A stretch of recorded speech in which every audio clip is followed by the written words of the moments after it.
नोरमा group, जो सोचता है वो करता है। आपके अपने सपनों का आशियाना। नीतीश कुमार को लेकर के जो संशय की स्थिति थी, उस स्थिति को बिल्कुल ही स्पष्ट होता हुआ दिखाई दे रहा है। आपको बता दें कि नीतीश कुमार अब क्या करने वाले हैं। खरवास के बाद वो सारा शेड्यूल एक तरह से समझिए तो लगभग क्लियर हो गया है और भीतर खाने से जो खबर आ रही है, उस खबर के अनुसार नीतीश कुमार फैसला ले चुके हैं कि उनको करना क्या है। हालांकि अभी इस फैसले की जानकारी पब्लिक में नहीं आई है, लेकिन भीतर ही भीतर सारी तैयारियां हो चुकी हैं और नीतीश कुमार ने ये फैसला कर लिया है कि उन्हें करना क्या है। लगातार आप देख रहे होंगे कि नीतीश कुमार को लेकर के संशय की स्थिति बनी हुई है। तो वहीं दूसरी तरफ आने वाले 2025 के चुनाव की तैयारियां भी हो रही हैं। सब कुछ सहज होने का दावा भी किया जा रहा है। तो वहीं दूसरी तरफ दूसरे खेमे में अब खलबली भी मची हुई है। एक तरफ नीतीश कुमार बहुत ही सहज दिखाई दे रहे हैं, किसी भी बात का कोई जवाब नहीं दे रहे हैं और कभी कभी हल्के हल्के मुस्कुरा दे रहे हैं, जो और ज़्यादा संशय पैदा कर दे रहा है। तो वहीं दूसरी तरफ नीतीश कुमार के एनडीए में रहने को लेकर के भी संशय की स्थिति बनी हुई थी। इस बीच जो हमारे पास खबर आ रही है कि नीतीश कुमार अब एक नई तरीके से अपने मंत्रिमंडल का विस्तार करने वाले हैं और उस मंत्रिमंडल के विस्तार की पूरी कहानी अब हमारे सामने नज़र आने लगी है। जो चर्चा है और जिस तरह की बातें सामने नज़र आ रही है, उसके अनुसार कैबिनेट विस्तार में 3-4 विभागों के मंत्रियों का फेरबदल होगा और जिन जातियों का प्रतिनिधित्व वर्तमान मंत्रिमंडल में नहीं है, उन जातियों को जोड़ा जाएगा। एमएलसी उनकी जगह लेंगे। जिन मंत्रियों के पास एक से अधिक विभाग हैं, उनके विभाग भी अब लोगों में बांटे जाएंगे। जो वर्तमान परिस्थिति बनी है, उसमें बिहार में 9 प्रमंडलों में से पटना, तिरहुत और सारण प्रमंडल को विस्तार में विशेष महत्व दिया जाएगा। इसका कारण इन क्षेत्रों में भाजपा के विधानसभा चुनाव में बड़ी जीत है। तिरहुत प्रमंडल में 39 विधानसभा सीटों में से भाजपा ने 26 और जदयू ने 6 सीटों पर जीत दर्ज की है। तो पटना प्रमंडल के 43 सीटों में से 8 भाजपा और जदयू 5 सीट पर जीत दर्ज किया है। सारण प्रमंडल की बात करें तो 24 सीटों में से भाजपा ने 7 और जदयू ने 2 सीटों पर जीत दर्ज की है। 10 मंत्रियों के पास एक से अधिक विभाग हैं, जिनके विभागों को बांटा जाएगा और बाकी के लोगों में कहा जा रहा है कि बाकी के लोगों को मंत्री बनाया जाएगा। जातीय समीकरण के साथ साथ 2025 के चुनाव को भी मद्देनजर रखते हुए बिहार की राजनीति में एक बार फिर से मकर संक्रांति के बाद यानी 15 जनवरी के बाद कैबिनेट विस्तार की पूरी तैयारी कर ली गई है। अब ये बात स्पष्ट होती नजर आ रही है कि नीतीश कुमार ने फैसला ले लिया है कि उनको अभी शांत रहना है और क्या करना है, इसका भी उनके पास पूरा खाका तैयार है। सूत्रों की माने तो 30 जनवरी से पहले मंत्रिमंडल का विस्तार हो सकता है और फिलहाल नीतीश मंत्रिमंडल का जो स्थिति है, उसमें मुख्यमंत्री नीतीश कुमार के साथ 2 डिप्टी सीएम सहित 30 मंत्री हैं। बिहार विधानसभा चुनाव से पहले मंत्रिमंडल का विस्तार होना तय माना जा रहा था। ऐसे में सबकी निगाहें नीतीश कुमार के मंत्रिमंडल पर होगी और इसके विस्तार पर होगी। माना जा रहा है कि भारतीय जनता पार्टी के 4 नए चेहरे मंत्रिमंडल में शामिल हो सकते हैं और नीतीश कैबिनेट में 6 और मंत्री के वैकेंसी खाली है।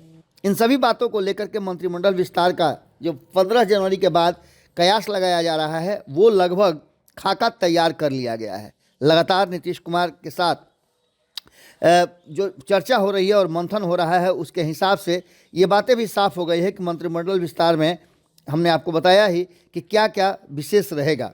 मुख्यमंत्री नीतीश कुमार की कैबिनेट में 10 मंत्री ऐसे हैं जिनके पास एक से अधिक विभाग हैं। मुख्यमंत्री नीतीश कुमार 5 विभाग अपने पास रखे हुए हैं। तो वहीं उप मुख्यमंत्री सम्राट चौधरी वित्त और वाणिज्य रखे हुए हैं। उप मुख्यमंत्री विजय सिन्हा के पास पथ निर्माण, खान एवं भूतत्व, कला और संस्कृति और युवा विभाग है। यानी 3-3 विभाग इनके पास है। तो विजय कुमार चौधरी के पास जल संसाधन और संसदीय कार्य है। प्रेम कुमार सहकारिता और पर्यावरण जलवायु परिवर्तन मंत्री बने हुए हैं। तो वहीं विजेंद्र यादव के पास ऊर्जा और योजना एवं विकास विभाग है। मंगल पांडे के पास स्वास्थ्य और कृषि है। तो नीतीश मिश्रा के पास उद्योग और पर्यटन है। नितिन नवीन नगर विकास और विधि विभाग देख रहे हैं। तो भाजपा के जो मंत्री हैं, उनके विभाग में सम्राट चौधरी के का हमने बताया ही। इसके अलावा दिलीप जायसवाल राजस्व एवं भूमि सुधार विभाग का कार्य देख रहे हैं। तो वहीं जनक राम के पास SC/ST कल्याण है। हरीश रानी के पास पिछड़ा वर्ग मती पिछड़ा वर्ग है। प्रेम कुमार का हमने बताया ही। रेणु देवी के पास पशु एवं मत्स्य विभाग है। तो वहीं नीरज कुमार बबलू के पास लोक स्वास्थ्य अभियंत्रण है। सुरेंद्र मेहता के पास खेल है, इसके बाद कृष्णनंदन पासवान के पास गन्ना उद्योग है, केदार गुप्ता के पास पंचायती राज है और संतोष सिंह श्रम संसाधन मंत्री हैं। ऐसे में आपको बता दें कि नीतीश कुमार और भारतीय जनता पार्टी के बीच एक बार फिर से जो मंत्रिमंडल के विस्तार है उसकी चर्चा हो चुकी है लगभग, और जल्दी ही आपको मंत्रिमंडल में विस्तार का ये सारा खेल देखने को मिलेगा। जिस तरह की बातें सामने आ रही है उसके अनुसार कहा तो ये भी जा रहा था कि नीतीश कुमार असहज हैं, नाराज हैं, गुस्से में हैं और ऐसी स्थिति में नीतीश कुमार कोई बड़ा फैसला ले सकते हैं। लेकिन जो वर्तमान परिस्थिति बनी है उसमें कहीं दूर दूर तक ये बात नज़र नहीं आ रही है कि नीतीश कुमार कोई इस तरह का फैसला लेंगे जिससे उन्हें पाला बदलना हो या दूसरे खेमे में जाएंगे। इन सभी बातों को लेकर के खासकर ध्यान इस बात पर दिया जा रहा है कि आने वाले चुनाव में भारतीय जनता पार्टी के साथ और नीतीश कुमार की अगुवाई वाली एनडीए को कैसे फ़ायदा मिलेगा। कहा तो ये भी जा रहा है कि इसमें उनके सहयोगी दलों को भी विभागों का बंटवारा होगा और इतना ही नहीं और भी लोग इसमें शामिल किए जाएंगे। जातीय समीकरण को इसमें विशेष ध्यान दिया जा रहा है और जातीय समीकरण के आधार पर ही विभागों का बंटवारा भी किया जाएगा और मंत्रिमंडल में शामिल भी किया जाएगा। ऐसी स्थिति में एक बात तो साफ साफ नज़र आ रही है कि नीतीश कुमार ये पूरी की पूरी प्रक्रिया कहीं ना कहीं 2025 के चुनाव को ध्यान में रखते हुए दे रहे हैं। हमने आपको बताया भी कि खरमास के बाद बहुत कुछ बदलने वाला है और बहुत कुछ बदलने में नीतीश कुमार के फैसले पर सबकी निगाह टिकी हुई है। एक तरफ नीतीश कुमार आपको लगातार देख रहे होंगे कि प्रगति यात्रा कर रहे हैं और इस प्रगति यात्रा में नीतीश कुमार लगातार बिहार की जनता और ख़ास करके विकास की चर्चा कर रहे हैं और अपने वोट बैंक को साधने की कोशिश भी कर रहे हैं। नीतीश कुमार के कोर वोट बैंक में शामिल महिलाओं को लेकर के नीतीश कुमार कितना ज़्यादा आप देख रहे होंगे कि योजनाओं को सामने लेकर के आ रहे हैं, उनसे संवाद कर रहे हैं और उनके द्वारा किए गए कार्यों की समीक्षा करके उन्हें जिस तरह से सम्मानित करना चाहिए या उन्हें मेन फ्रेम में लाना चाहिए वो भी कर रहे हैं। नीतीश कुमार खुद ही इन सारी चीज़ों की देखरेख कर रहे हैं और जिस तरह की बातें सामने आ रही हैं उसमें अभी वर्तमान जो परिस्थिति है उसमें बिहार विधानसभा चुनाव के पहले नीतीश कैबिनेट के विस्तार की बातें की जा रही थी। फिलहाल नीतीश कुमार के मंत्रिमंडल में 30 मंत्री हैं जिसमें 15 मंत्री भाजपा से शामिल है और नीतीश कैबिनेट में अब भी 6 मंत्रियों का पद रिक्त है। हालांकि बहुत ज़्यादा नज़र तो नहीं आ रहा है कि जनता दल यूनाइटेड के भीतर कोई परिवर्तन हो, लेकिन जनता दल यूनाइटेड के भीतर भी जिन मंत्रियों के पास एक से अधिक विभाग हैं उनके भी बंटवारे की बात की जा रही है, उनके काम को थोड़ा कम किया जाए और अधिक से अधिक जातीय समीकरण को बैठाया जा सके। इसके साथ साथ आपको बता दें कि 30 जनवरी से पहले हमने जैसा कि बताया नीतीश कुमार कोई बड़ा फैसला ले सकते हैं।